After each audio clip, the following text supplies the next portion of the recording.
Bismillahirrahmanirrahim. Assalamualaikum warahmatullahi wabarakatuh. Hamdan wa syukran lillah. Salatu wa salaman ala rasulillah wa ala alihi wa ashabihi wa mawala. Amma ba'du. Para pemirsa yang dirahmati oleh Allah subhanahu wa ta'ala. Suatu hari ada sepasang suami istri yang sedang duduk-duduk santai beristirahat dalam sebuah kursi di dalam rumahnya. Kebetulan kursi tersebut menghadap ke kaca sebelah rumahnya, sehingga dengan menghadap ke sebelah kaca akan terlihat pandangan di luar rumahnya.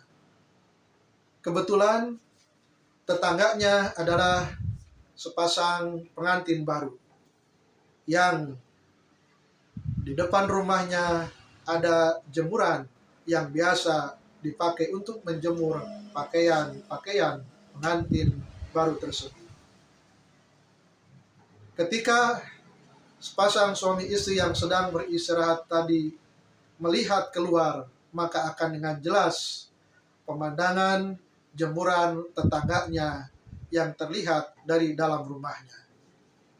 Maka pada waktu itu sang istri berbicara kepada suaminya melihat pakaian atau jemuran pakaian tetangganya tersebut.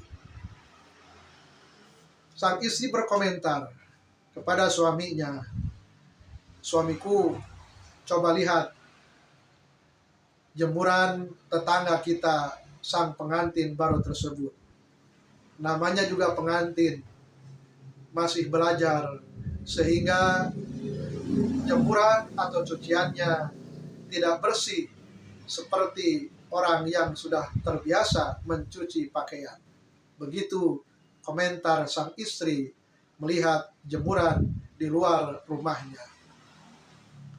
Yang tanpa disadari oleh dia bahwa bukannya jemuran yang kotor, tetapi kaca rumahnya lah yang kotor alias tidak bersih karena ada debu yang nempel sudah beberapa hari tidak dibersihkan.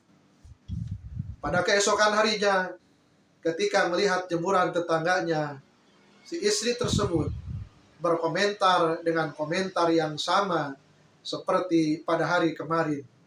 Dia mengatakan kepada suaminya, "Coba lihat suamiku, ternyata sepasang pengantin baru tersebut belum belajar banyak sehingga cuciannya masih terlihat kotor." Sampai hari ketiga, si istri berkomentar yang sama bahwa dia meyakini jemuran tetangganya lah yang kotor. Dia tidak menyadari bahwa kaca rumahnya lah yang kotor. Pada hari yang keempat, sang suami sebelum istrinya berkomentar lagi, dia berinisiatif untuk membersihkan kaca rumahnya, sehingga kaca rumahnya pun terlihat mengkilap, terlihat bening, terlihat tembus sampai keluar. Maka ketika suami istri tersebut duduk beristirahat lagi, maka si istri berkomentar, "Suamiku, coba lihat sekarang. Ternyata tetangga kita sudah belajar. Mungkin dia mendengar pembicaraan kita di hari pertama, kedua, dan ketiga. Sehingga pada hari keempat ini ternyata cuciannya terlihat bersih." Maka ketika mendengar komentar sang istri, suaminya pun mengingatkan dengan nada halus, "Wahai istriku, ketahuilah bahwa dari hari pertama, kedua, dan ketiga sampai sekarang bukan jemuran tetangga kita yang kotor, tetapi kaca rumah kita lah yang selama ini kurang kita bersihkan. Ketika saya tadi membersihkan kaca rumah, maka engkau melihat dengan jelas keluar, sehingga jemuran tetangga pun tidak terlihat kotor lagi." Maka ketika menyadari hal itu, ketika mendengar penjelasan sang suami, si istri tersipu malu. Dia menyadari bahwa selama ini dia teledor, malas untuk bersih-bersih rumahnya, termasuk kaca rumah. Para pemirsa yang dirahmati oleh Allah Subhanahu wa Ta'ala, dari kisah singkat ini, dari cerita sederhana ini, kita dapat mengambil sebuah kesimpulan bahwa yang pertama, kebanyakan manusia memang selalu melihat kesalahan-kesalahan orang lain, selalu melihat dengan jelas aib-aib orang lain tanpa menyadari kesalahan dan aib yang ada pada diri kita. Maka tepatlah peribahasa yang mengatakan, kuman di seberang lautan tampak, tetapi gajah di pelupuk mata tidak tampak. Kuman yang sangat kecil yang berada di seberang lautan tampak, kelihatan, tetapi gajah yang begitu besar tidak kelihatan di depan mata kita. Artinya, sekecil apapun perbuatan salah yang dilakukan oleh orang lain, kita senantiasa dengan jelas melihatnya dan kita lantas mengomentarinya. Tetapi begitu banyak kesalahan-kesalahan, dosa-dosa yang kita perbuat, tidak kita sadari, tidak kita ngeh, dan kita tidak introspeksi diri. Justru kesalahan-kesalahan kita lah yang lebih banyak daripada orang lain.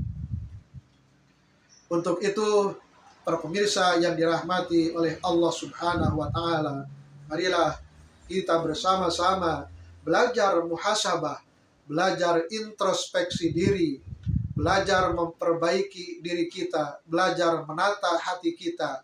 Jangan-jangan selama ini pikiran kita dan hati kita dipenuhi oleh pikiran-pikiran yang tidak bermanfaat.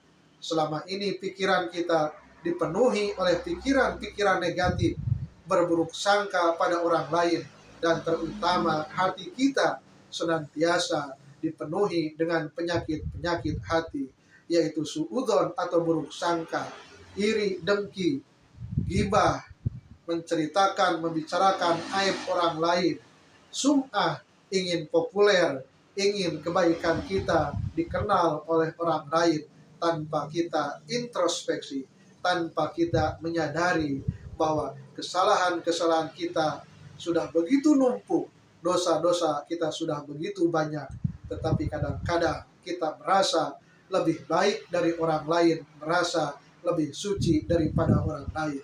Semoga Allah Subhanahu wa Ta'ala memaafkan kesalahan-kesalahan kita, memaafkan keteledoran-keteledoran kita, memaafkan hati kita yang senantiasa dipenuhi dengan buruk sangka dan pikiran-pikiran yang tidak diridhoi oleh Allah Subhanahu wa Ta'ala. Semoga bermanfaat. Wassalamualaikum warahmatullahi wabarakatuh.